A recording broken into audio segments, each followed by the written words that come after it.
భయ ఎట్లుంది movie? Movie మాత్రం నెక్స్ట్ లెవెల్ అన్న. ఎన్టీఆర్ ఫ్యాన్స్, నేను కాలర్ వేసుకోలేదు, కాలర్ వేసుకుంటే కాలర్ ఎగిరేయచ్చు, అంత క్రేజీగా ఉంది మూవీ అయితే. అండ్ రొటీన్కి చాలా డిఫరెంట్గా ఉంది. దాంట్లో ఏంటంటే నీకు స్క్రీన్ ప్లే మామూలుగా లేదు, ఇప్పటివరకు ఏ మూవీ తీయనట్టు ఉంది. బట్ కమర్షియల్ మూవీయే, కమర్షియల్ మూవీ కొంచెం డిఫరెంట్ టచ్ ఇచ్చి చాలా అంటే చాలా క్రేజీగా తీసినారు మూవీ. నేను ఆల్రెడీ 4 AM వెళ్ళినా, ఇప్పుడు మళ్ళీ 12 o'clock వచ్చిన, మళ్ళీ రేపటికి బుక్ చేసుకుంటా. చాలా చాలా నచ్చింది నాకు మూవీ అయితే. ఇంకా మెయిన్ ఎవరికి ఫ్యామిలీ ఇంకా అర్థం కాదన్నట్టు ఎవరికి ఉండదు, చిన్న పిల్లల నుంచి పెద్దవాళ్ళ వరకు ఎవరైనా వెళ్ళొచ్చు, అందరికీ అర్థమవుతుంది ఈజీగా. జాన్వీ రోల్ కొంచెం తక్కువ ఉంది, అది పార్ట్ 2లో మనకి ఇంకా ఇంప్రూవ్ అవుతుంది. సో దానికోసం పర్లేదు, అదేం డిసప్పాయింట్ అవ్వకండి జాన్వీ రోల్ కోసం. అనిరుద్ బీజిఎమ్స్ మాత్రం ఎక్స్ట్రాడినరీ ఉన్నాయి. సేమ్ కొట్టినట్టు అనిపిస్తుంది, సేమ్ బీజిఎమ్సే ఉన్నాయి, ట్యూన్ సేమ్, బట్ డిఫరెంట్ ఇన్స్ట్రుమెంట్స్తో ఇచ్చినందుకు మనకి ప్రతిసారి కొత్త బీజిఎంలా అనిపిస్తుంది. చాలా నచ్చింది నాకు.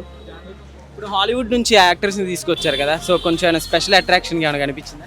హాలీవుడ్ నుంచి యాక్టర్స్ని అసలు వాళ్ళని అంతేం చూపించలేదు. బాలీవుడ్ నుంచి సైఫ్ ఎంత బాగా యాక్టింగ్ చేసిన అంటే, సైఫ్ స్క్రీన్ మీద కనిపించిన ప్రతిసారి మనకు కోపం వస్తుంది. అంటే అర్థమైనట్టు కదా మీకు, ఆయన కనిపించగానే కోపం వస్తుంది అంటే ఆయన యాక్టర్గా విన్ అయినట్టే. సో అది మనకి సైఫ్ చాలా బాగా చేసినాడు. ఇంకా నేటివ్ వాళ్ళ లాంగ్వేజ్ చాలా బాగుంది, యాస చాలా నచ్చింది. కాస్త ఆంధ్ర వాళ్ళ టచ్ అయింది, అట్లానే ఆచార్యకి సీక్వెల్ లా ఉంది అన్నట్టు కూడా అస్సలు లేదు, complete new story. And main ending వచ్చేసి మన బాహుబలి కిల్స్ కట్టప్ప ఎంత ఈగర్గా వెయిట్ చేసినామో దీన్ని కూడా అంతే ఈగర్గా వెయిట్ చేస్తాం. అసలు కొరటాల మూవీ అనిపించలేదు నాకు, చాలా మాస్ ఉంది. కొరటాలకి ఈ టచ్ కూడా వచ్చా, ఇంత యాక్షన్ చేయగలడా కొరటాల అన్న విధంగా చాలా బాగా తీసినాడు అన్న. గ్రాఫిక్స్ కొంచెం డల్ ఉంది అన్న, ఆ గ్రాఫిక్స్ కొంచెం ఇంప్రూవైజ్ చేయాల్సింది. చాలా విఎఫ్ఎక్స్ వాడినారు, బట్ ఎక్కడ అంత తెలియలేదు.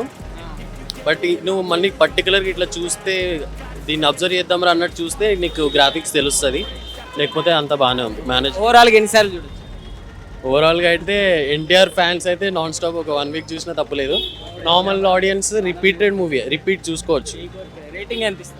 నేను అవుట్ ఆఫ్ 5 4.5 నియర్ బై ఇచ్చేవచ్చాను, ఎందుకంటే లోడ్ చాలా తక్కువ, అసలు నెగిటివ్స్ లేనే లేవు.